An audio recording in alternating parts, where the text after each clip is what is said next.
Hi, I'm Morag from Our Permaculture Life. Right out the front of my veranda, I have a polycultural garden. I have a garden that's mixed with aloe veras, plants for medicines.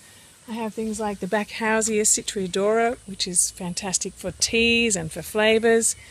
And beside me here, I have things like pomegranates, a variety of herbs for flavours, for medicines, for food. And I love that polycultural nature because what it means is that if I go away for a few weeks like I have just done, I come back and the garden is flourishing. There's food, there's flavour, there's medicine right here, and it's such low maintenance. But the thing is that when you have such a polycultural garden like this, and particularly incorporating trees like this Backhousea citriodora, a lemon myrtle, they do have a tendency to want to get quite big, and it's important to try and keep them in the right scale for the right place. So every now and then I give this one a haircut, and that's what we're doing today.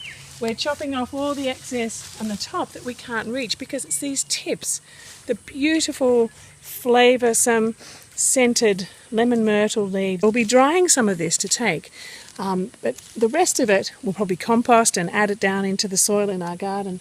So I want this tree to be in a scale that I can reach and just harvest. Anything above that, it's way too tall in this context. Down in the bushtucker zone, that's absolutely fine, but in the midst of the garden, particularly where it is that I want to use it in its culinary form, I need to keep it nice and low. So that's our job for today.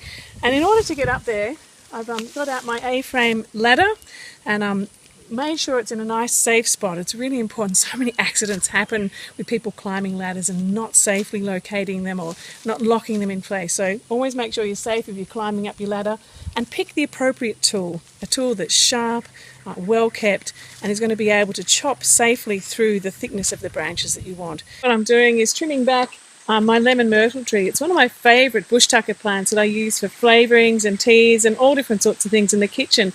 And because of that, I've placed it in my design really close to the house that I can come out at any time and just pluck off the nice fresh leaves.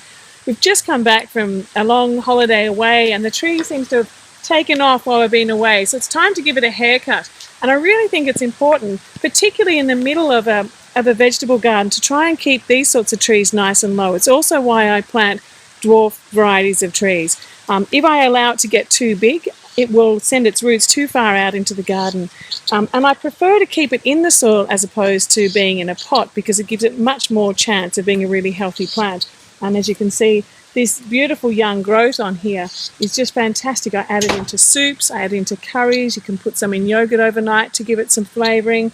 So this is lemon myrtle, Backhousea citriodora. So what we're doing is just getting our snippers and giving it a haircut, bringing it down nice and low so that the leaves that I want, these young leaves, are actually within arm's reach and I don't have to come out and climb up a ladder to do it. So there's a few trees that I would do this with, the Backhousea citriodora. There's also other types of Backhouseas, the grey myrtle, which has a cinnamon flavour, also great as a tea.